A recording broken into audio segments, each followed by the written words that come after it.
श्री कृष्णा श्री कृष्णा श्री कृष्णा श्री कृष्णा। गुरुर्ब्रह्मा गुरुर्विष्णुः गुरुर्देवो महेश्वरः गुरुः साक्षात् परं ब्रह्म तस्मै श्री गुरवे नमः। तस्मै श्री गुरवे नमः।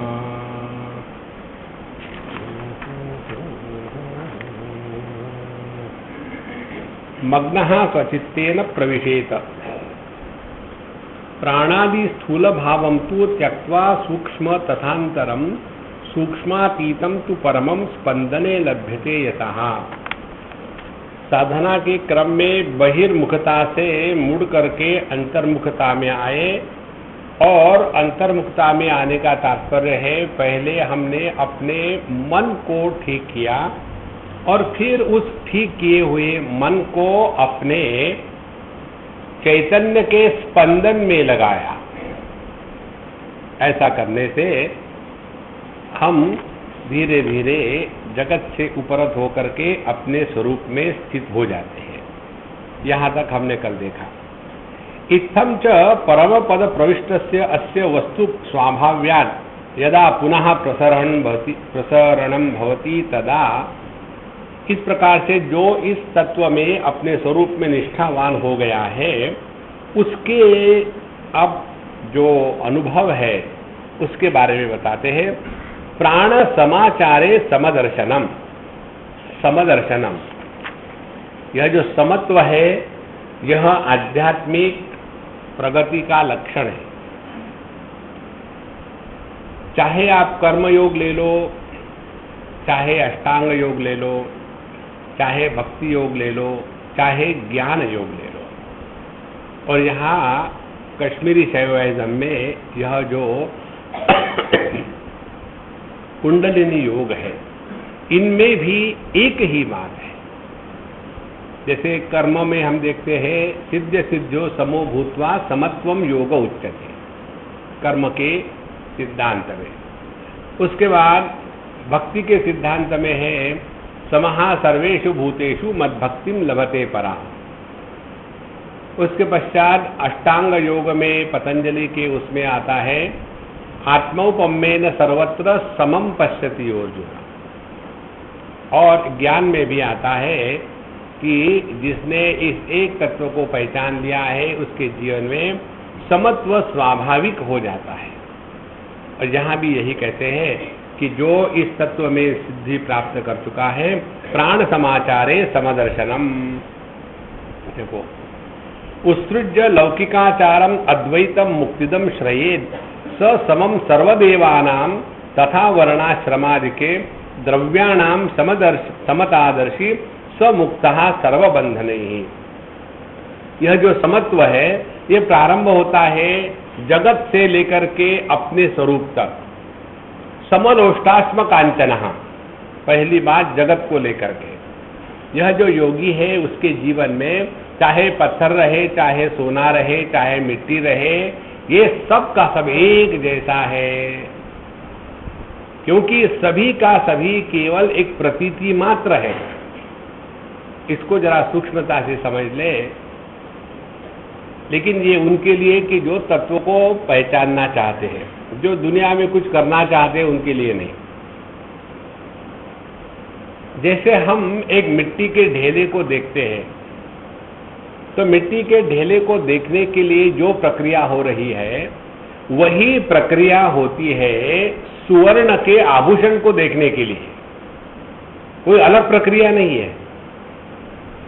और ये प्रक्रिया में क्या हुआ कि ना तो हम असल में सोना देख रहे हैं, ना तो हम असल में मिट्टी देख रहे हैं, हम देख रहे हैं उनके प्रतिबिंब। और उसके पश्चात हमने महत्व दिया है। देखो, जब हमने मिट्टी को महत्व दिया है तो उसको हम सोने से भी ज्यादा नजदीक रखेंगे, और यदि हमने सोने को महत्व दिया है तो उसको मिट्टी से नजदीक रखेंगे।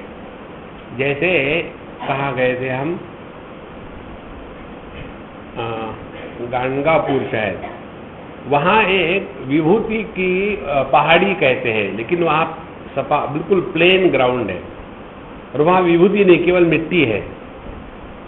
तो जो भगवान दत्तात्रेय के भक्त हैं वहाँ जाते हैं, उनको उस स्थान की मिट्टी माने सोने से भी महत्व की है। और जो लोग सोने में फंसे हैं उनके लिए कुछ भी आ जाए उसको बेच करके पैसा कमाएंगे। देखो, इस प्रकार से जगत के वस्तुओं को जब हम महत्व देते हैं तब उनमें अच्छा बुरा इत्यादि होता है। लेकिन जिसने इस समत्व को प्राप्त कर लिया है उसके लिए समलोष्टाश्म कांचना। उसके पश्चात समता आती है हम किसी के गुण धर्म को लेकर के, इन्हें सभी अच्छे हैं, गलतियां सभी से होती है, सबको माफ कर ले, ये गुणों को लेकर के समत्व। तीसरा समत्व होता है चाहे कोई स्त्री रहे, पुरुष रहे, जवान रहे, बूढ़ा रहे, उसको लेकर के समत्व, माने भेद का हमने ज्यादा महत्व नहीं दिया। और अंतिम में जाकर के जब समत्व आता है कि सभी का सभी यह विश्व एक ही चेतन सत्ता का ही विस्तार है और वह चेतन सत्ता अपना स्वरूप है, यह जब निष्ठा हो जाती है तो यह जो अद्वैत का समत्व है ये कभी करप्ट नहीं होगा। और बाकी के जो समत्व है उसमें करप्शन आने की संभावना है। देखो, इसलिए यहां कहते हैं प्राण समाचारे समदर्शनम। अब इसमें कहते हैं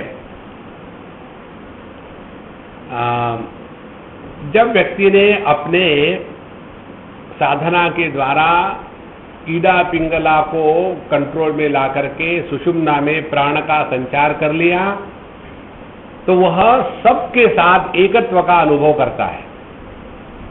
क्योंकि ईड़ा पिंगला में इन दो नाड़ियों में जब प्राण रहते हैं तब हम व्यक्ति रूप में अनुभव करते हैं। और यही ईड़ा पिंगला की जो प्राण की गति है, इनको नियंत्रित करके जब इनको हम सुषुम्ना में प्रवेश कराते हैं तो व्यक्ति का व्यक्तित्व समापन होकर के अभिव्यक्ति में प्रवेश होता है। तो प्राण समाचारे सम्यक दर्शन, समत्व दर्शन। तो यह जो समत्व का दर्शन है यह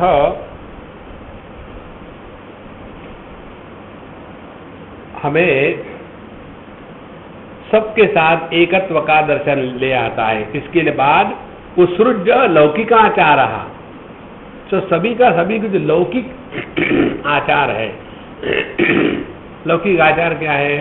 कोई अपना, कोई पराया, कोई अच्छा, कोई बुरा, कोई महत्व का, कोई कम महत्व का, कोई आवश्यक, कोई अनावश्यक, ये सब का सब लौकिक आचार। अद्वैतम मुक्तिदम श्रेयेत, तो व्यक्ति अपने इस अद्वैत तत्व में जो मुक्ति का कारण है उसका ही आश्रय ले ले। माने क्या? माने यह कि हम इस जगत के प्रति इतने उदासीन हो जाए कि अपने स्वरूप से किसी भी कारण से हटे नहीं। तो जब हम इस जगत के प्रति अत्यंत उदासीन हो जाते हैं तो अद्वैतम मुक्तिदम श्रेयेत, इसका तात्पर्य क्या हुआ? ध्यान से सुनना।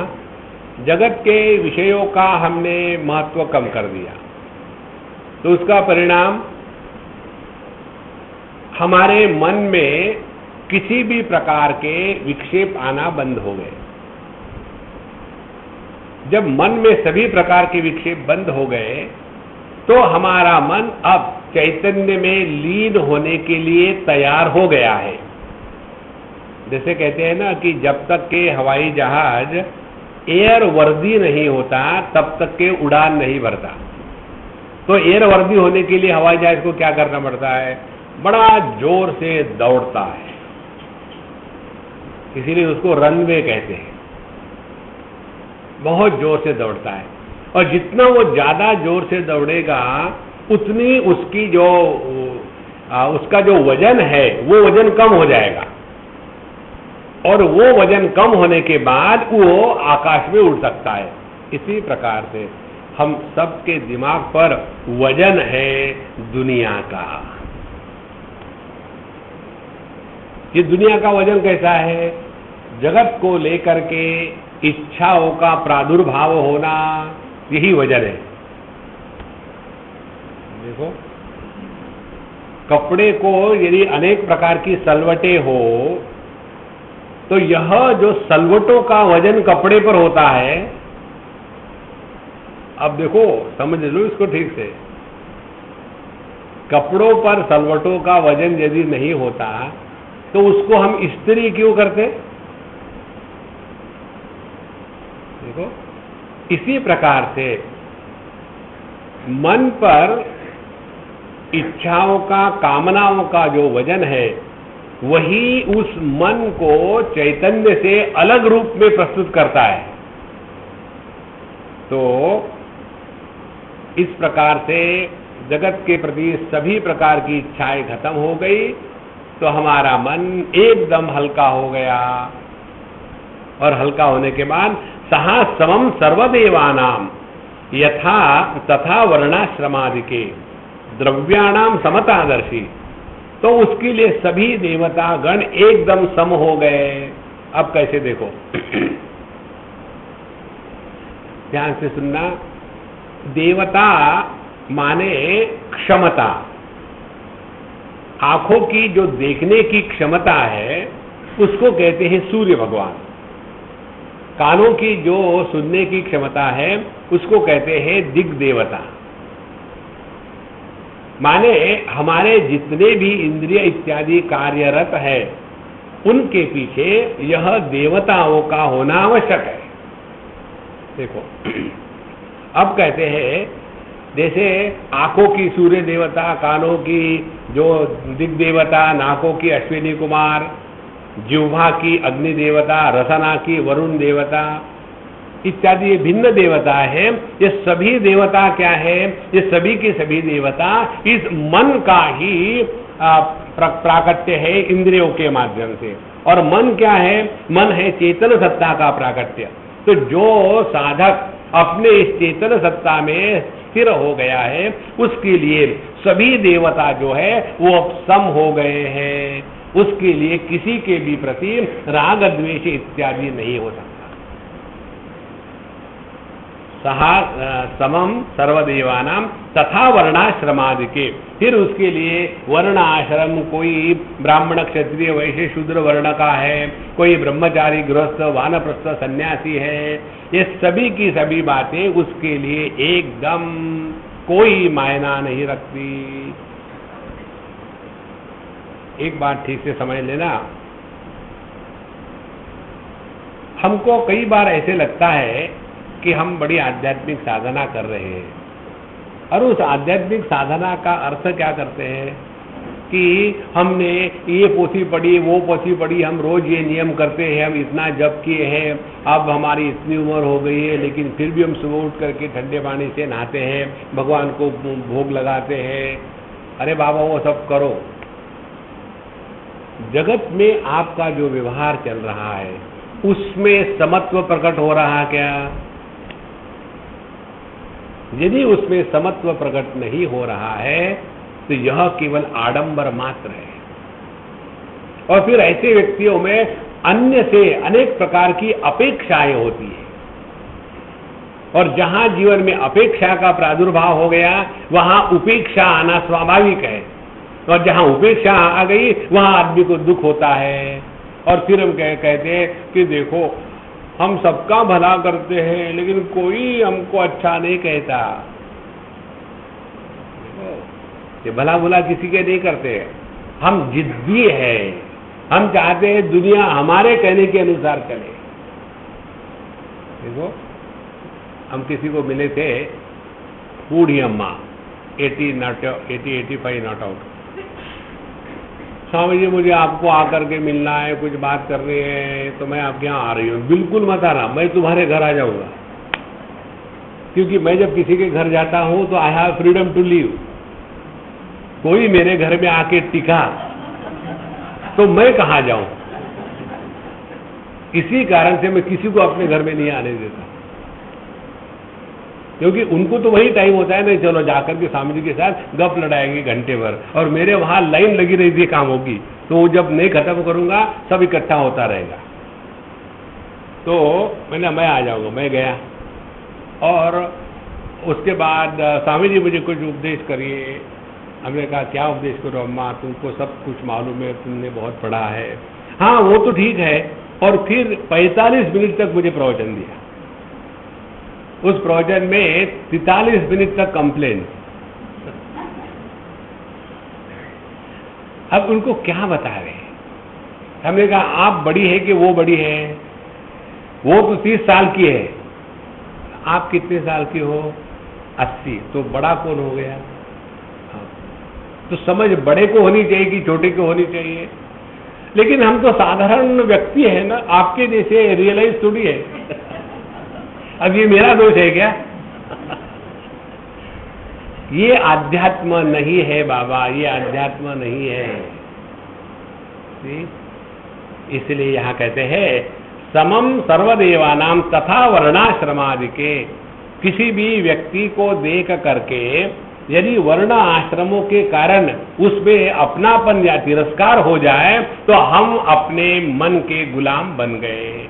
आपको याद है हम योग के और भक्ति शास्त्र के सिद्धांत में आपको हमने 2 बातें बताई थी। कौन सी 2 बातें थी? 2 बातें ये थी कि हमारे हृदय में जो प्रेम है ये 4 प्रकार से प्रकट होता है।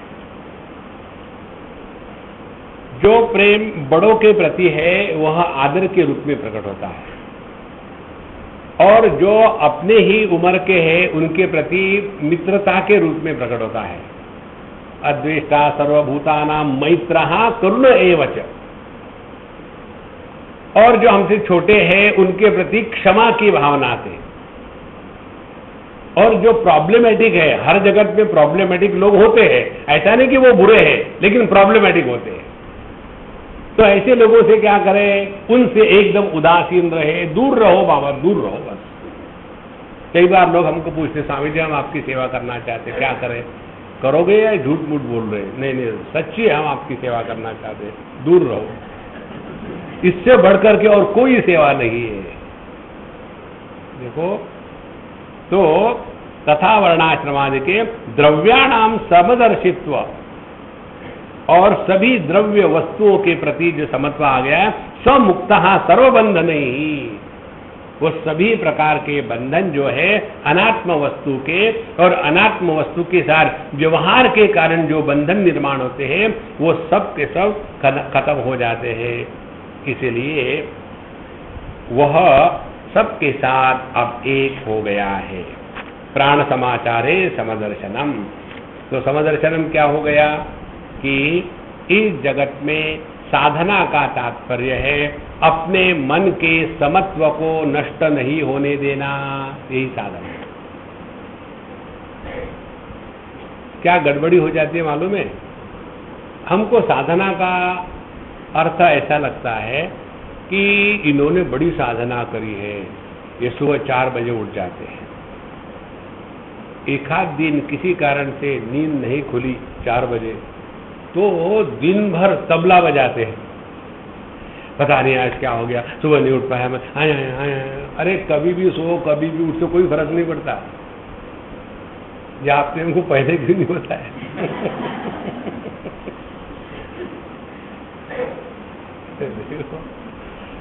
तो जो समत्व है वह समत्व अपने जीवन का सर्वश्रेष्ठ वस्तु है। 5वें अध्याय में भगवान श्री कृष्ण कहते हैं विद्या विनय संपन्ने ब्राह्मणे गवि हस्तिनी शुनि चैव श्वपाके च पंडिताः समदर्शिनः इहैव तैः जितः सर्गः येषां साम्ये स्थितं मनः निर्दोषम ही समम ब्रह्म तस्मात् ते ब्रह्मणि स्थिताः। देखो परमात्मा माने जहां समत्व की पराकाष्ठा है, पानी माने जहां समत्व की पराकाष्ठा है। कैसे? पानी के लिए समुद्र और लहरें और लहरों के अनेक भेद, इसका पानी पर कोई प्रभाव नहीं पड़ता है। तो जिस दृष्टि से पानी समुद्र और लहरों को ग्रहण करता है, उसी दृष्टि से यह जो ज्ञानी योगी है वह इस चेतन सत्ता में स्थित होने के पश्चात जब इस जगत के विस्तार का ग्रहण करता है तो उसके प्रति, किसी के भी प्रति अपना परायापन का भाव उत्पन्न हो ही नहीं सकता।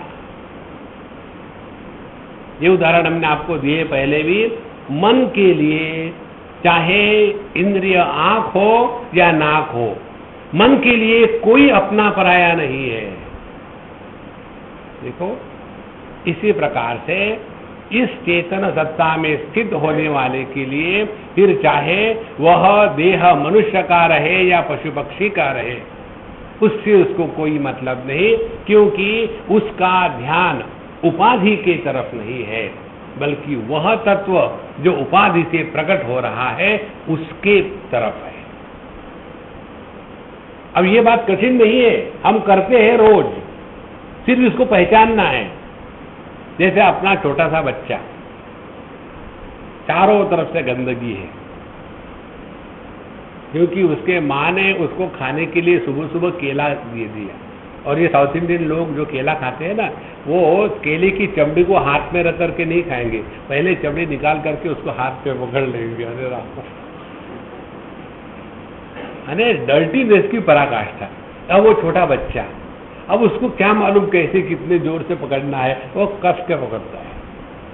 तो यहाँ से सब वस्तुएं बाहर आ रही हैं और वो पप्पा को कहता है, पप्पा। मुझे कहेगा तो मैं आत्महत्या कर लूंगा। और वही उसका बाप जो है, अब वो चाह रहा है कि मैं ऑफिस में जाऊंगा, नेकटाई नुकटाई पहन लिया है, हाथ में बैग आ गई है, और ये कहता है पापा प्लीज। क्या करे अब? फिर वो अपना नेकटाई को पकड़ के रखता है, नहीं तो ये उसको पकड़ेगा क्या, उसको फर्क है। नेकटाई को पकड़ रखता है और एकदम आंखें बंद करके परमात्मा का स्मरण करता है, क्योंकि वो इतनी गंदी वस्तुएं क्यों खा नहीं सकता आदमी।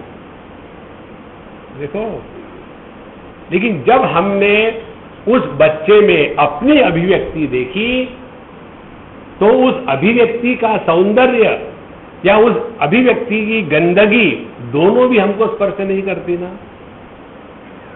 इसी प्रकार से जो इस चेतना सत्ता में निष्ठावान है उसके लिए उपाधि और उस उपाधि में किस प्रकार की अभिव्यक्ति है इससे कोई मतलब नहीं। इसी को लेकर के साधु संत सबको क्षमा कर सकते हैं, कारण उनको मालूम है कि जो दोष है उपाधि का है। जैसे कोई बेवकूफ होगा तो बेवकूफ के साथ झगड़ा करने से क्या मतलब है, क्योंकि उपाधि का दोष है। इस प्रकार से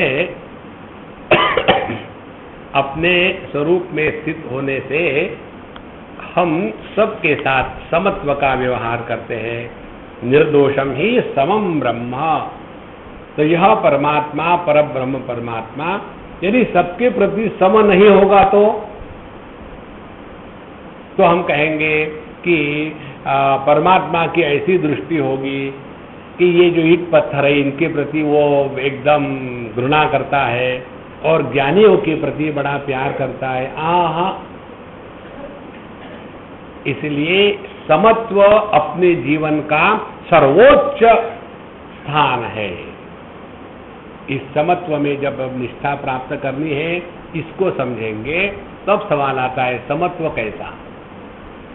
फिर पहले विषयों के साथ, फिर इंद्रियों के साथ, फिर अपने मन के स्थिति के साथ, उसके बाद समझदारी के साथ और फिर निष्ठा के साथ। ये 4-5 समत्व की स्थितियां जब प्राप्त हो जाती है तब वहां व्यक्ति योगरतो वा भोगरतो वा संगरतो वा संग विहीनः यस्य ब्रह्मणि रमते चित्तम। तो वहां नंदति नंदति आनंदति एव, वो आनंद में है का मतलब क्या हो गया, उसने समत्व में सिद्धि प्राप्त कर ली है। समत्वम योग उच्यते, और इसी को भक्ति कहते हैं। इसीलिए ब्रह्मभूत प्रसन्नात्मा न शोचति न कांक्षति समः सर्वेषु भूतेषु मद्भक्तिम लभते पराम। अच्छा महाराज, यदा तू अंतर मुख तुर्यावधान अवष्टभ्य प्रकर्षलभ्यम तुर्यातीत पदम एवं अयम न तम समाविशति अपितु पूर्वापर कोटि संवेद्य तुर्य चमत्कारत्मात्र एवं संतुष्टन्नास्ते तदा अस्य। जब व्यक्ति अंतर्मुखी हो गया और अंतर्मुखी होने के बाद अब उसको ऐसा दिव्य अनुभव आने लग गया है, अब जगत की कोई भी वस्तु व्यक्ति हमको परेशान नहीं करती। यह जो आनंद है, ये कैसा आनंद है? ये वैसा ही आनंद है जैसे गहरी नींद में होता है, लेकिन नींद नहीं होती। गहरी नींद का आनंद कैसा है? हम अपने खर्राटे मार रहे, लोगों को डिस्टर्ब होता है, क्या फर्क पड़ता है? मैंने खर्राटे मार रहा हूं, वो आनंद में है, क्योंकि अन्य का अभाव हो गया है। सभी की सभी जो उपाधियां है मन तक, उसको हमने इनफोल्ड करके रख दिया है। अब यह जो अंतर्मुखित्व का आनंद है वो कैसा है? जगत के विषय वस्तु को लेकर के जो कभी भी प्रभावित नहीं होता, उसके जो समत्व की सिद्धि है, यही तुर्य तत्व का अनुभव है। अच्छा महाराज, यहां तक आने के बाद यदि संतुष्टि हो गई कि चलो आप बहुत कुछ हो गया है, सब कुछ मिल गया है, इसको कषाय कहते हैं। यह दोष है। अपने साधना में कभी भी इनफ अलम भाव नहीं आना चाहिए, अन्यथा क्या होगा? कहते मध्य अवर प्रसवहा। यदि इसी में लगे कि नहीं, आप तो हम सुबह जल्दी उठ लेते हैं और आप तो हम सुबह नहा भी लेते हैं और आप तो हम अभी प्याज लहसुन मांस मच्छी खाना छोड़ दिए हैं, अब तो हम चरते ही हैं और बस बढ़िया होगा, गुड़ी गुड़ी गुड़ी गुड़ी, उससे कुछ नहीं होता। देखो महाराज,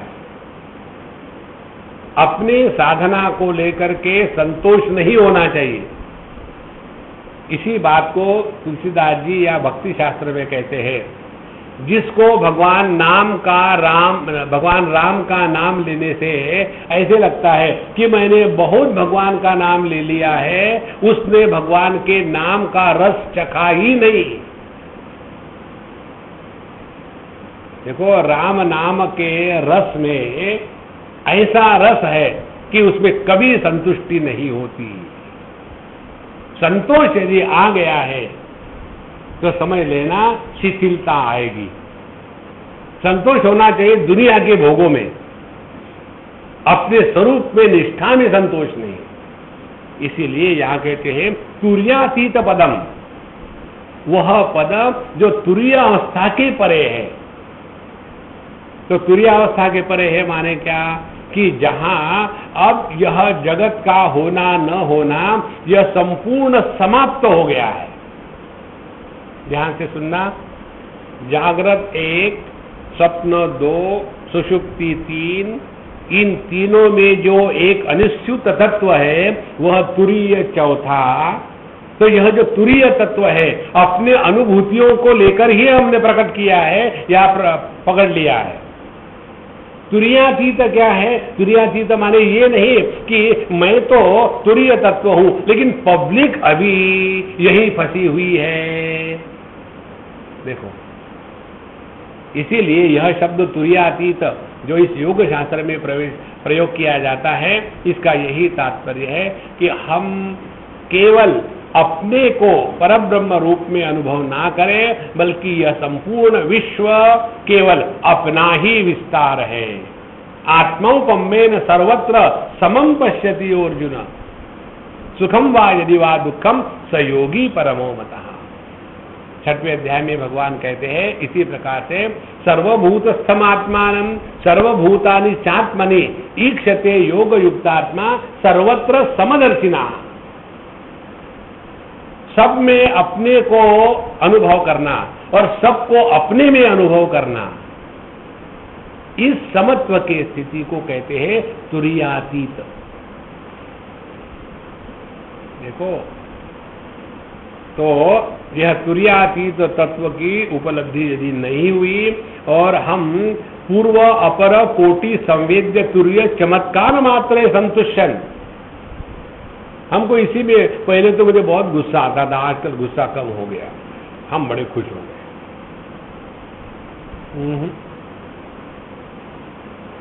केवल अब हमने पिक्चर देखना बंद कर दिया है, अब हमने टीवी देखना बंद कर दिया है, अब हम क्लब में नहीं जाते, अब हम क्रिकेट की मैच नहीं देखते। बहुत अच्छे लड़के हो तुम। परीक्षा का रिजल्ट फेल हो गए, क्यों? आप ही ने तो कहा था ये मत करो, तो नहीं किया। पढ़ाई का कहाँ कहा था आपने, और इसीलिए फेल हो गए। ये गुडी गुडी जो होते हैं ना, they are incapable, they are good for nothing. Simply goody goody होना इज नॉट इनफ। देखो, ये गुडी गुडी से कुछ नहीं होता, ये सब प्रकृति में फंसे हुए, अपने स्वरूप को पहचानना है। लेकिन उसी में संतुष्ट नास्ते, उसी में उनको संतोष आ जाता है कि हम ऐसे, हम ऐसे। हाँ, और यदि ये ठीक से नहीं हुआ तो कहते हैं 23वां सूत्र, मध्य अवर प्रसव। फिर ध्यान के पहले बैठे हैं अहम ब्रह्मास्मि, अहम ब्रह्मास्मि। मम्मी, आप जब ध्यान में बैठती हो ना तो बहुत शांति का अनुभव होता है ना? हाँ बेटा। नहीं, आपको ही नहीं, हमको भी। क्योंकि जब तुम मेडिटेशन में चली गई तो घर में शांति रहती है। जहां उससे बाहर उठ के आ गई तो फिर वही धूम धड़ाका शुरू हो गया। तो प्रारंभ में और अंत में, इसीलिए मध्य, ये दोनों के बीच में अवरहा प्रसवहा, फिर वही राग काम क्रोध द्वेष वही फिर प्रकट होने लग गया। देखो, इसीलिए अपने साधना के समत्व में संतोष को कभी स्थान मत देना। इसी को भगवान रामकृष्ण परमहंस कहते थे, remain as a seeker throughout your life, never take a position of a guru Maharaj. उसके द्वारा शिष्यों का भला होगा ना होगा भगवान जाने, गुरु का सत्यानाश गारंटीड है।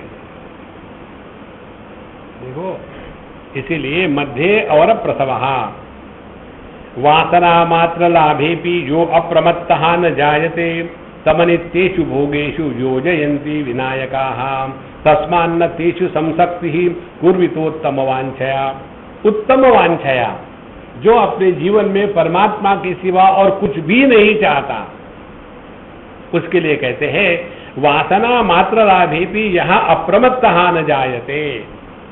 जिसके जीवन में किसी भी प्रकार के प्रमाद निर्माण नहीं होते। प्रमाद कैसे निर्माण होते हैं? जब कोई वस्तु हम चाहते हैं और वो उपलब्ध है, भोग का स्वातंत्र्य है, और फिर भी हम उस भोग के प्रति किसी भी प्रकार से प्रभावित नहीं होते। देखो, किसी व्यक्ति ने मीठा खाना इसलिए छोड़ दिया है कि डायबिटीज है, तो उसको वैराग्य नहीं कहते। इसी प्रकार से वैराग्य का तात्पर्य भोगों का अभाव नहीं। तो अंतःकरण में कैसी भी कामना उठे उसके द्वारा जो प्रभावित नहीं होता, तम अनित्येषु भोगेषु योजयन्ति विनायकाः। तो जो विघ्न निर्माण करने वाले तत्व होते हैं ना, वो आपको उन भोगों को प्रकट करा देंगे। देखो, नॉर्मली खाना खाते समय यही होता है ना कि नहीं आप थोड़ा और लो, और थोड़ा और लो, और थोड़ा और लो। पहले मैं विरोध करता था, आजकल विरोध नहीं करता। हाँ दे दीजिए दे दीजिए, और फिर मुझे जितना खाना है उतना ही खाता हूँ, क्योंकि झगड़ा करने से अपने दिमाग को खराब होता है, उनका तो वही चलेगा। इसीलिए विनायक उज्जयंती तस्मान न तेषु संशक्तिम कुर्वीत, इसीलिए अपने मन को never take for granted even for one moment. जहां जहां भी गड़बड़ी हुई है वहां वहां we have taken our mind for granted. Never, you may trust a cobra, never trust the mind, keep it away, has to be in strict discipline, नहीं तो अवर प्रसवहा, अवर माने फिर वही पुरानी बातें आ जाती है। पुरानी बातें क्या है? 3 बातें हैं। एक आलस्य, पता नहीं आजकल क्या हो गया, कुछ करने को मन ही नहीं होता, पूजा भी करने को मन नहीं होता। क्या ये साधना के प्रगति के लक्षण है?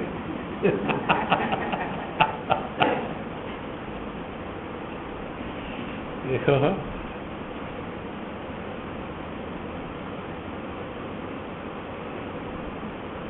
तीन स्थान है अपने अस्तित्व के। एक तो है दुनिया, दूसरा है परमात्मा, और तीसरा है मन। यदि हम मन के द्वारा दुनिया में लग जाए तो we are busy, we have no time for getting bored. यदि हम इसी मन के द्वारा चैतन्य में लीन हो जाए तो वहां बोरिंग का सवाल ही नहीं उठता। तीसरी स्थिति, ना तो प्रकृति में जा रहे हैं ना तो परमात्मा में स्थित है, फिर बीच में फिर मानसिक अवतार हो गया। इसी को कहते हैं डिप्रेशन। ये डिप्रेशन वाले लोग क्या है? दुनिया में कुछ करेंगे नहीं और अपने स्वरूप में पहुंच नहीं पाते और फिर हमेशा मुंह लटका हुआ है।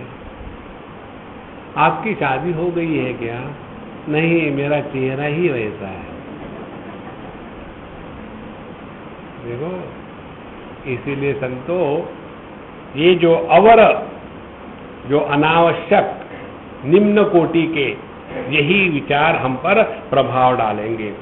इसलिए एक क्षण भी अपने आप को खुला नहीं छोड़ना है। आध्यात्मिक साधना 24/7 365 टिल डेथ। अच्छा, एवं अपि प्रसवेपि प्रयुक्ते यदि प्रवृत्ते यदि सूर्य रसावष्टंभेन मध्यपदम सिंचति पुनरपि तदा मात्रा स्वप्रत्यय संधाने नष्टस्य पुनरुत्थानम।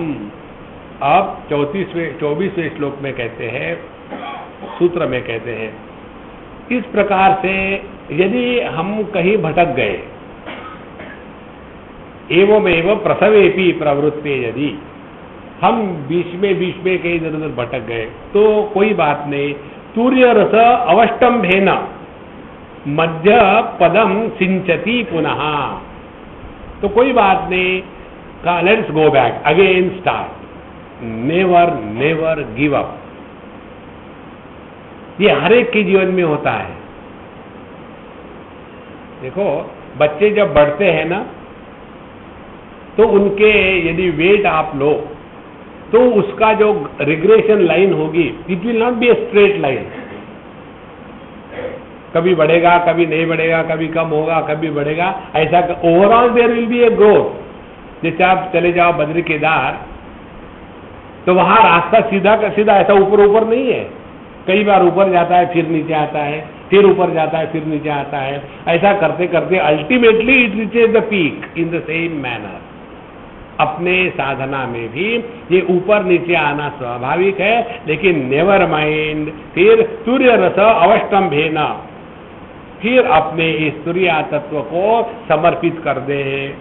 कैसे समर्पित कर दे? तो कहते हैं मात्रा स्वप्रत्यय संधाने नष्टस्य पुनरुत्थानम।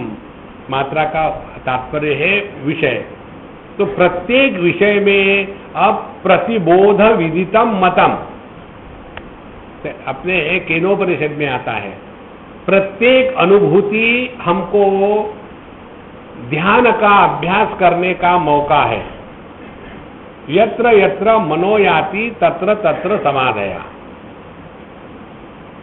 किसी भी वस्तु का जब हम ज्ञान ग्रहण करते हैं तो हम महत्व किसको दे रहे हैं? वस्तु के गुणधर्मों को महत्व देंगे तो अनेकता में फंस गए। वस्तु के आवश्यकता अनावश्यकता को महत्व देंगे तो वस्तु में फंस गए। और यदि उन वस्तुओं के साथ संपर्क होने के पश्चात यदि हमने महत्व अपने मन के स्थिति को दिया है तो हमने इस वस्तु के द्वारा प्रभावित नहीं होना, ये हमारा अभ्यास प्रारंभ हो गया है। और एक आगे स्टेज चले जाओ कि ये जितना भी दर्शन हो रहा है, ये दर्शन कैसे हो रहा है? मन के माध्यम से। और ये मन क्या है? चेतन सत्ता की अभिव्यक्ति है। इसीलिए प्रत्येक अनुभूति इस चेतन सत्ता को ही प्रकट कर रही है। देखो, ये जो हमको लगता है ना बड़ा कठिन है, सूक्ष्म है, ये नहीं है कठिन और सूक्ष्म। यदि समझ ले, तुलसीदास जी के शब्द कितने सहज है। कामी ही नारी प्यारी जिमी, लोभी ही प्रिय जिमी दाम। लोभी व्यक्ति जो है उसके लिए पैसे के प्रति आकर्षण होना, पैसे कमाने के लिए 10 to 5 नहीं काम करता वो। उसके लिए dinner is a business dinner, travel is a business travel, meeting is a business meeting, और club is a business visit. देखो, एक कोई हमारे अच्छे मित्र है, बता रहे थे अमेरिका में है और एकदम टॉप पर रही है, काम बहुत करते हैं, सब उनको रिकॉग्नाइज करते हैं, लेकिन उनको टॉप की पोजीशन नहीं मिली। तो उनको पूछा गया कि क्यों भाई, क्यों तुमको टॉप की पोजीशन नहीं मिलती है? बोले इसकी सीधी सीधी बात ऐसी है कि हम है हिंदुस्तानी, ऑफिस के बाद सीधा घर आते हैं, घर आने के बाद लुंगी पहन करके दोषा की राह देखते हैं और फिर संगीत सुनते हैं, पुराने फिल्मों का, या टीवी देखते हैं, या कुछ बात करते हैं इंडिया से, और फिर फ्राइडे सैटरडे संडे केवल खा के सोना, सो के खाना, ये 3 दिन चले जाते हैं।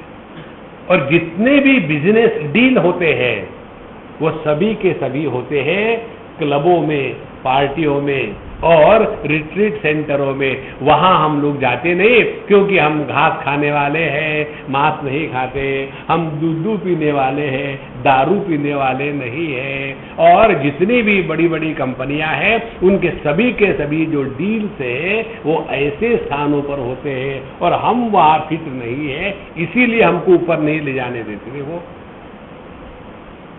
तो हमने अपने इस आध्यात्म साधना को कैसे किया है? एक आध बार नहीं, प्रत्येक अनुभूति में वही तत्व प्रकट होता है। प्रतिबोध मतम विदितम। प्रत्येक अनुभूति में, प्रत्येक इंटरैक्शन में। देखो, एक बार हम कहाँ थे, बहुत पुरानी बात है, बहुत जोर जोर से आवाज आ रही थी, ठाक ठाक ठाक। तो हमने कहा क्या करें, जा करके डांट दे। तो हमने कहा डांटने से क्या होगा? वो कहेंगे कि नहीं हमारा रिपेयर चल रहा है, हम क्या करें, रबर से तो नहीं ठोक सकते ना कीले को। तो अब करें क्या? मैं भाग जाऊं, कहाँ भाग जाऊं? फिर हमने कहा चलो अब खेलते हैं। फिर हमने उस आवाज का अनुसंधान शुरू कर दिया। यह आवाज कब आता है? शब्द और कान, इन दोनों को जोड़ा जाता है मन के द्वारा, तब शब्द का अनुभव होता है। अभी शब्द का अनुभव कहाँ हो रहा है? शब्द का अनुभव जहाँ शब्द हो रहा है वहाँ हो रहा है, कि कान के अंदर हो रहा है, कि मन में हो रहा है, कहाँ हो रहा है? फिर हम उसमें चिंतन करने लग गए। और जब चिंतन करने लग गए, फिर अगली स्टेप हुई, जब अनुभव होता है तब एग्जैक्टली क्या होता है?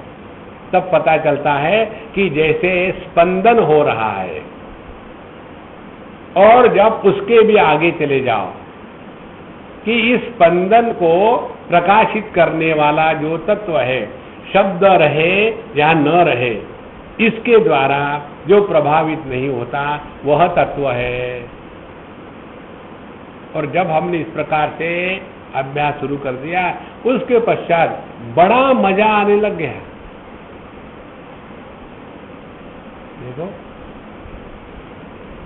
तो प्रतिबोध, जीवन का प्रत्येक अनुभव हमको अपने स्वरूप के पास ले जा सकता है। कोई विशेष करने की आवश्यकता नहीं। नॉर्मली हम लोग हर चीज को लेकर रिएक्ट करते हैं और इसीलिए अपने आप से भटक जाते हैं। तो मात्रा स्वप्रत्यय संधाने नष्टस्य पुनरुत्थानम, तो जो हम अपने स्वरूप से भटक गए थे वो फिर वहां के वहां वापस आ जाएंगे। यहाँ भाष्य में कहते हैं, चक्षुषा यच्च संधानम वाचा वा यस्य गोचरः मनश्चिन्तयते यानि बुद्धिश्चैवाध्यवस्यति अहंकृतानि यान्नेव यच्च वेद्यतया स्थितं यच्च नास्ति स तत्रैव त्वन्वेष्टव्य प्रयत्नतः। जो हमने आपको अभी अपना उदाहरण दिया था, ये इस सूत्र का अर्थ है। प्रत्येक अनुभूति हमको अपने स्वरूप के पास ले जाती है, प्रत्येक अनुभूति। देखो, जैसे आकाश के सिवा किसी भी वस्तु का अस्तित्व नहीं है, लेकिन आकाश हमेशा उपलब्ध है, तो उसके प्रति एक भी प्रेयर नहीं है। देखो, पृथ्वी के प्रति है, वायु के प्रति है, अग्नि के प्रति है, पानी के प्रति है। आकाश की कौन सी प्रेयर है? कोई भी नहीं, बिकॉज ऑलवेज अवेलेबल।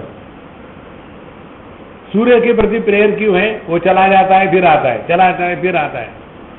इसी प्रकार से आप किसी के घर जाके टिको, यू आर नॉट रिस्पेक्टेड, और एक हाथ बार जाओ तो you are very much respected.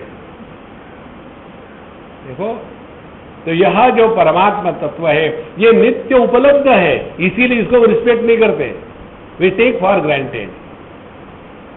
तो तद अन्वेष्टव्य प्रयत्नतः यस्य ज्ञेयमयो भावः स्थिरः पूर्ण समन्ततः मनो न चलिते तस्य सर्वावस्थागतस्य तु यत्र यत्र मनो याति ज्ञेयं तत्रैव चिन्तयेत् चलित्वा यास्यते कुत्र सर्वं शिवमयं यतः। तो यस्य ज्ञेयमयो भावः, किसी भी वस्तु की सत्ता अपने सत्ता से है। देखो, यदि मैं हूं तो मेरी पत्नी, यदि मैं हूं तो मेरे बच्चे, यदि मैं हूं तो मेरा धर्म, यदि मैं हूं तो मेरी जायदाद, मैं ही नहीं तो मेरा का अस्तित्व नहीं हो सकता। अब ये यदि पक्का हो गया है तो सवाल ये आता है कि ये मैं कौन है? क्या ये मैं जागृत अवस्था का जागृत पुरुष है, या स्वप्नावस्था का स्वप्न पुरुष है, या सुषुप्ति अवस्था का प्राज्ञ पुरुष है, या समाधि अवस्था का समाधिस्थ पुरुष है, या ये चारों का आधार जिसका कभी अभाव नहीं होता, यह मैं का सच्चा अर्थ है। देखो, इस प्रकार से जब इस संपूर्ण सृष्टि के आधार को हमने आत्म रूप से पहचान लिया है, तत्र को मोहः कशोकः एकत्वम् अनुपश्यतः, फिर क्या शोक मोह होगा? यस्मिन् सर्वाणि भूतानि आत्मन्येवानुपश्यति सर्वभूतस्थम आत्मानं ततो न विजुगुप्सते, ईशावास्य कहती है। उसके पश्चात अंतःकरण से राग द्वेष के अभाव के सहित घृणा हमेशा के लिए समाप्त हो जाती है। देखो, किसी वस्तु का न चाहना, अच्छा नहीं लगना एक बात है, और किसी वस्तु के प्रति घृणा होना दूसरी बात है। देखो, इसीलिए यह जो एक तत्व है, नेहा यस्य भावः, तो स्थिरः पूर्णः समन्ततः, फिर उसको ये अनुभव होता है यह संपूर्ण सृष्टि मय्येव सकलम जातम मयि सर्वम प्रतिष्ठितम मयि सर्वम लयम याति तद ब्रह्माद्वयम अस्म्यहम्। यह संपूर्ण सृष्टि अपने में ही है, देखो।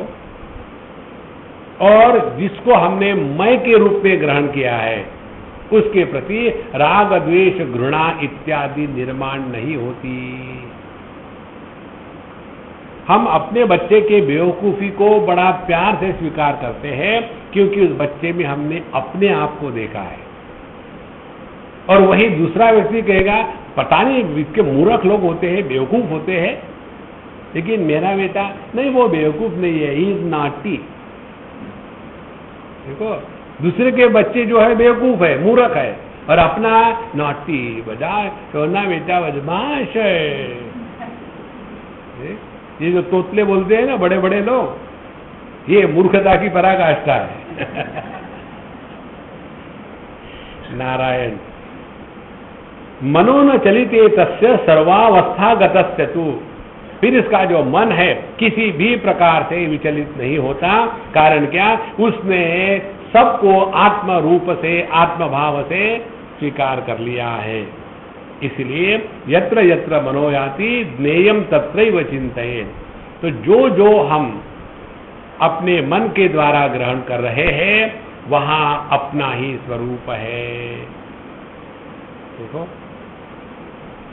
दर्पण के सामने खड़े रहते हैं तो हम प्रतिबिंब को नहीं देखते,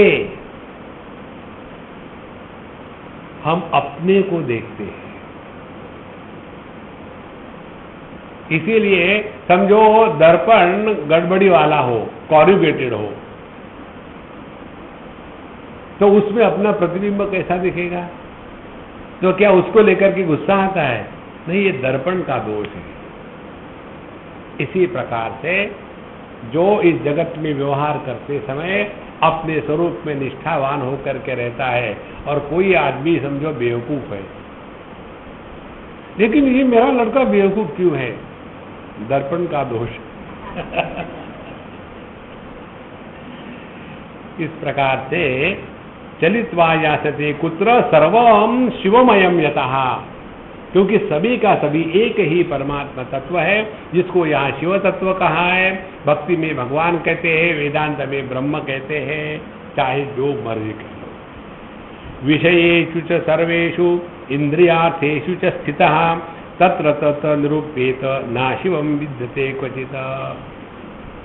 इसीलिए प्रत्येक वस्तु के अनुसंधान में यदि हम विषयों के गुण इत्यादि का ही महत्व गान करते रहेंगे तो हम गुणों में फंस जाएंगे और हमारा जीवन गौण हो जाएगा।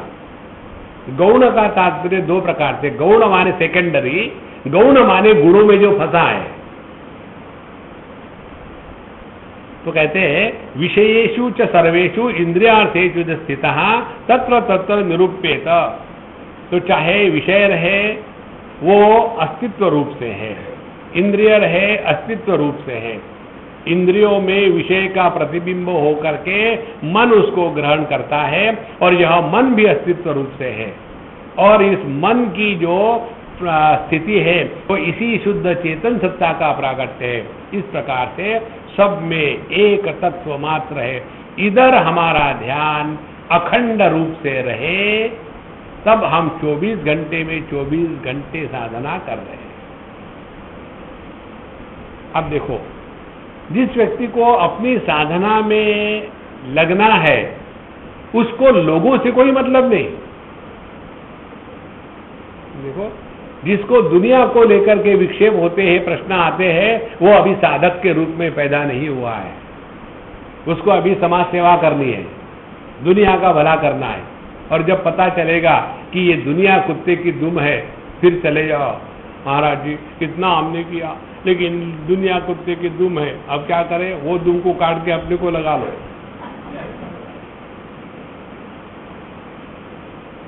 निकल जाओ बाबा इसमें से, इसमें कोई मतलब नहीं है।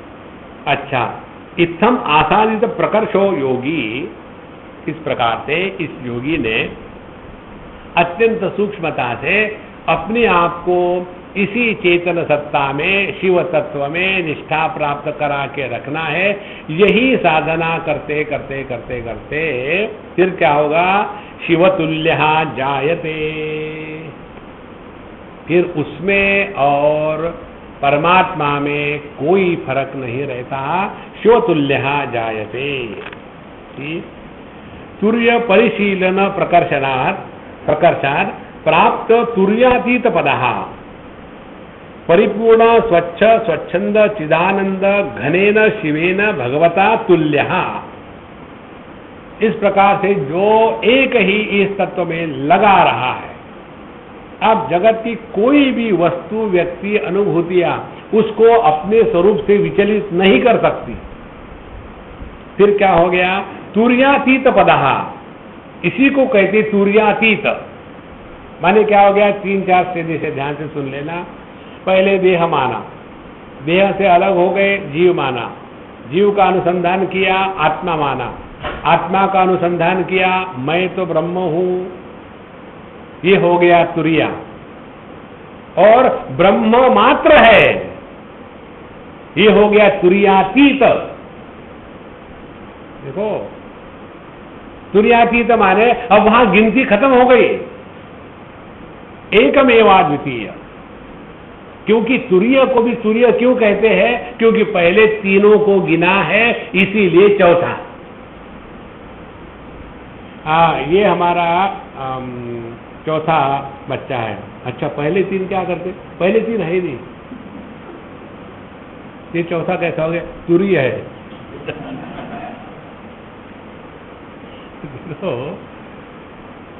तो इन तीनों की अपेक्षा में तुरीय कहते हैं। और तुरीयातीत क्या हो गया? कि जहां इन तीनों की भी अपेक्षा नहीं है, इसीलिए कहते हैं तुर्य परिशीलन प्रकर्षात् प्राप्त तुर्यातीत पदः। और फिर उसकी स्थिति कैसी है? परिपूर्ण स्वच्छ स्वच्छंद चिदानंद घनेन शिवेन भगवता तुल्यः। फिर वही है जो सच्चिदानंद है, परिपूर्ण है, शुद्ध है, चिदानंद घन है, जिसके जीवन में किसी भी प्रकार की कोई भी समस्या, कुछ भी तूफान खड़ा नहीं कर सकती। और इसीलिए शिवेन तुल्यः, वह अब परमात्मा के स्वरूप का हो गया है। देखो, इसी को यह जीवन मुक्ति की भी अगली स्टेज कहो। जीवन मुक्ति में व्यक्ति तुरीय पद में पहुंचता है, यहां जो स्थिति है शिवतुल्य, फिर उसमें सभी की सभी जो ईश्वर की शक्तियां हैं वो प्रकट होने लग जाती है। अच्छा, ये कब है? देह कलायाः अविलगना तत्समो जायते। और जब तक के देह है तब तक के ये भगवान के जैसा है। और तद विलगने साक्षात शिवः एव सौ इत्यर्थः। और जहां देह का नाश हो गया तो यह साक्षात परब्रह्म परमात्मा में एक ही है, पहले ही था। विमुक्तश्च विमुच्यते तथा च श्रीकालिका क्रमे। तस्मात् नित्यम संदिग्धम बुद्ध्वा योगम गुरोर्मुखात् अविकल्पेन भावेन भावयेत् तन्मयत्वतः। इसीलिए शास्त्रों का अध्ययन करके, गुरुमुख से सुन करके, समझ करके, असंदिग्धम बुद्ध्वा, अब किसी भी प्रकार का कोई संदेह नहीं है अपने होने के बारे में। देखो, किसी भी प्रकार का कोई संदेह नहीं। ना तो हम जगत के उपाधि को धारण करने वाले उपाधि युक्त व्यक्ति है, ना तो देह को धारण करने वाले स्त्री पुरुष है, ना तो सुख दुख को धारण करने वाले सुखी दुखी है, ना तो ज्ञान अज्ञान को धारण करने वाले ज्ञानी अज्ञानी है, बल्कि इन सब का जो आधार केवल एक देह में सीमित नहीं है, सभी देह में एक ही तत्व प्रकट हो रहा है। क्षेत्रज्ञम चापि माम विद्धि सर्वक्षेत्रेषु भारत। इसको ठीक से याद रखना। सब में एक ही तत्व प्रकट हो रहा है। भिन्नता उपाधि के कारण है, और जिसकी ये अनेक उपाधियां वो एक ही है। इस प्रकार से अविकल्पेन भावेन भावये तन्मयत्वतः, पर यही अपना स्वरूप है। देखो, फिर हमारे अंतःकरण में जगत का होना न होना इसका कोई प्रभाव नहीं पड़ेगा। देखो, फिर सवाल आता है जगत में रहेंगे कैसे? वैसे जैसे हम सत्संग सुन रहे हैं, कोई प्रभाव नहीं पड़ता। इसमें दोष किसका है? उपाधि का नहीं, तत्व का है। क्योंकि असंगोहम असंगोहम असंगोहम पुनः पुनः, जिसमें परिवर्तन होता है वह उपाधि है, जिसमें परिवर्तन नहीं होता वह परमात्मा है। इसीलिए आप में फर्क नहीं पड़ता, क्योंकि आप परमात्मा स्वरूप हो। देखो महाराज, आपने हमको गलत समझा, हम क्या करें? अच्छा, यावत समताम याति भगवान भैरवो अब्रवीत। तो भगवान भैरव ने यही कहा है कि यह जो समत्व है अपने स्वरूप के साथ। इसके पश्चात आगे कहते हैं 26वें सूत्र के प्रारंभ में संबंध भाषा में, एवं अपि च येनेदम तद्वि भोगतः इत्यादि रीत्या उपनत भोग अतिवाहन मात्र प्रयोजनान देह स्थिति ही अस्य न अतिक्रमणीया इत्याह। अब यहां देखो कितनी महत्व की बात कहते हैं। इस प्रकार से हम जब अपने स्वरूप में निष्ठा प्राप्त कर लेते हैं, तो इसके पश्चात अपने देह को रखना या नहीं रखना, इस पर हमारा पहले भी अधिकार नहीं था, अभी भी अधिकार नहीं है। देखो, ये देह जो हमको मिला है, ये तो हमको किसी की अमानत है। देह का नाश करने का अधिकार हमको नहीं है।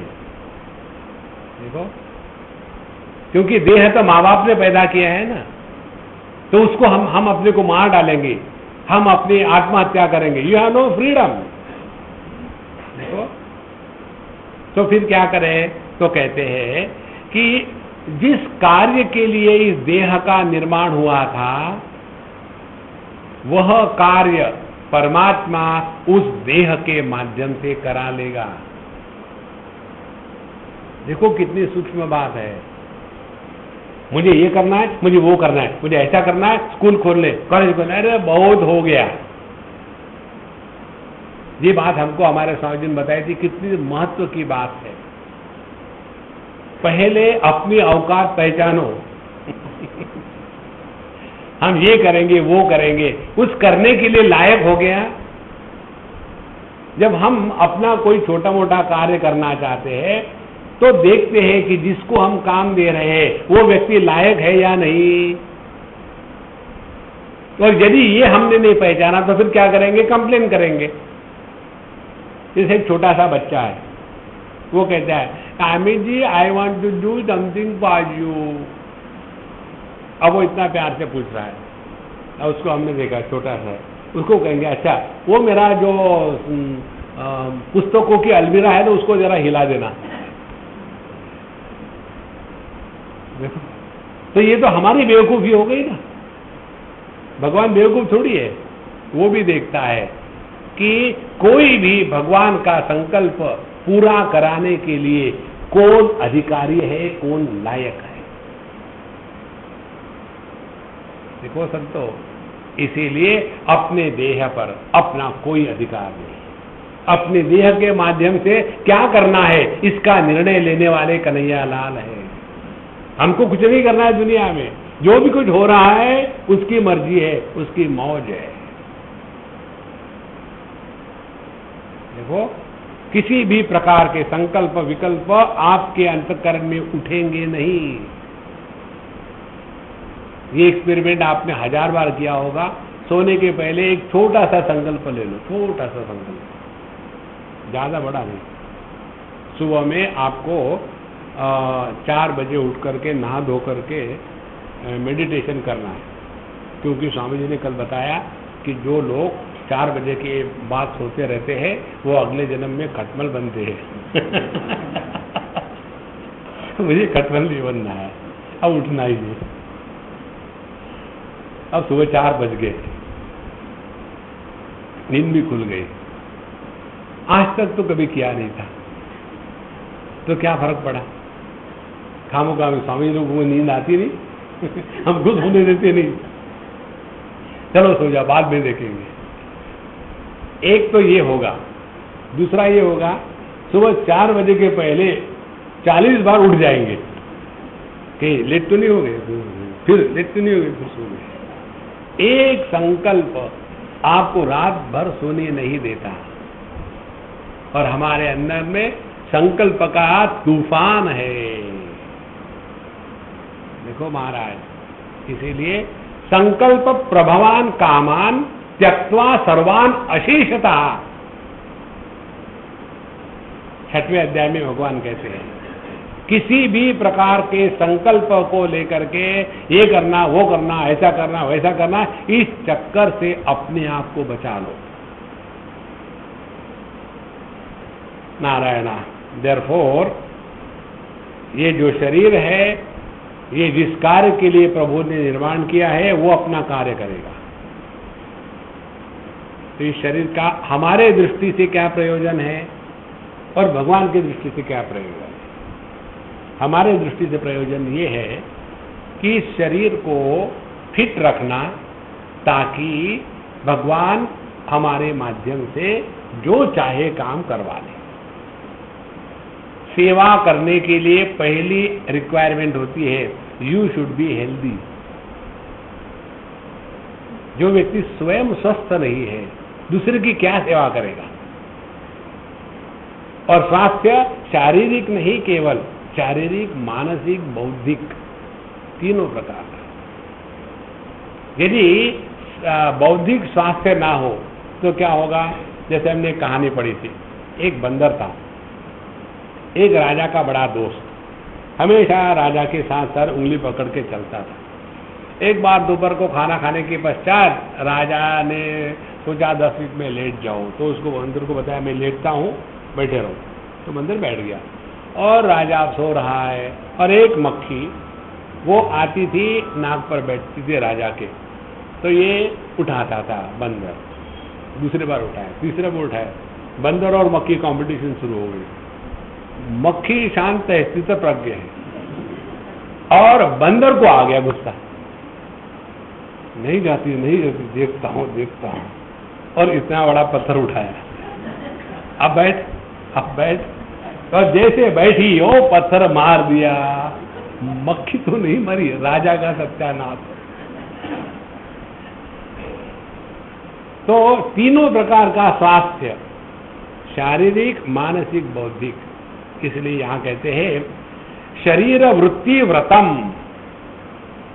तो हमारे लिए व्रत क्या है फिर? अब साधारण लोगों के लिए व्रत क्या होते हैं कि एकादशी आनी है तो दशमी को खूब खा लो, और एकादशी के दिन क्या खाना है उसकी लिस्ट बनाओ, और फिर द्वादशी को द्वादशी का व्रत छोड़ने के लिए खूब बढ़िया बढ़िया मिठाई बनाओ। हमारा व्रत ऐसा हो, या तो ठंडे पानी से नहाओ, या तो जप करते रहो। जैसे तो अपने कबीर जी महाराज कहते हैं, हाथ में माला फिर रही है, मुख में जिह्वा फिर रही है, मनीराम भटक रहे हैं और हम जप कर रहे हैं। तो ये जो व्रत है, यहाँ व्रत का तात्पर्य है शरीर वृत्ति ही व्रतम। हमें अपने देह को ऐसा रखना है कि जिसके माध्यम से परमात्मा अपने संकल्प को प्रकट कर सके, यही हमारा व्रत है। हमको कुछ लेना देना ही दुनिया में नहीं। देखो बहुत पहले की बात है, 90s की या 89 की, ऐसा कुछ तो भी। हम बद्रीनाथ गए थे, वहाँ एक अम्मा थी, अभी नहीं रही वो, भगवती अम्मा। हमने कहा कि अम्मा अब हमने बस बहुत बोल लिया, अब हम बंद करते हैं बोलना। तो बहुत प्यारी हंसती थी, वो हंस दी, बूढ़ी थी। क्यों हंस रही हो? बोले इसलिए हंस रही है कि तुमको किसने पूछा कि तुम बोलोगे या नहीं बोलोगे? देखो कितनी सहज बात है। Who has asked you whether you should talk or you should not talk? तुम जो बोल रहे हो तो अपने से नहीं बोल रहे हो, और जो नहीं बोलोगे वो भी अपने से नहीं बोलोगे। जो कुछ हो रहा है उसके संकल्प में हो रहा है। अहंकार विमूढ़ात्मा कर्ता अहमिति मन्यते। हमको लगता हम बोल रहे हैं। देखो कल हम जा रहे थे शाम के साथ प्रेमपुरी आश्रम में, और हम अपना बढ़िया बढ़िया म्यूजिक प्ले करते हैं, कभी क्लासिकल, कभी भगवान का नाम, कभी हिंदी फिल्मों का सॉन्ग, कभी हमारे फ़ोन में है, और वहाँ उसके इसमें फीड कर देते हैं। पूरे कार में बड़ा सुंदर आवाज़, सुंदर चलता है। जैसे हम वहाँ पहुँचे, थोड़े लेट हो गए, तो फट से हमने अपना मोबाइल फ़ोन बंद कर दिया, तो गाना बंद हो गया।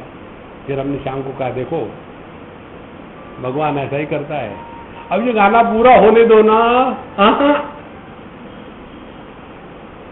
When he wants, even you cannot complete one sentence. देखो महाराज,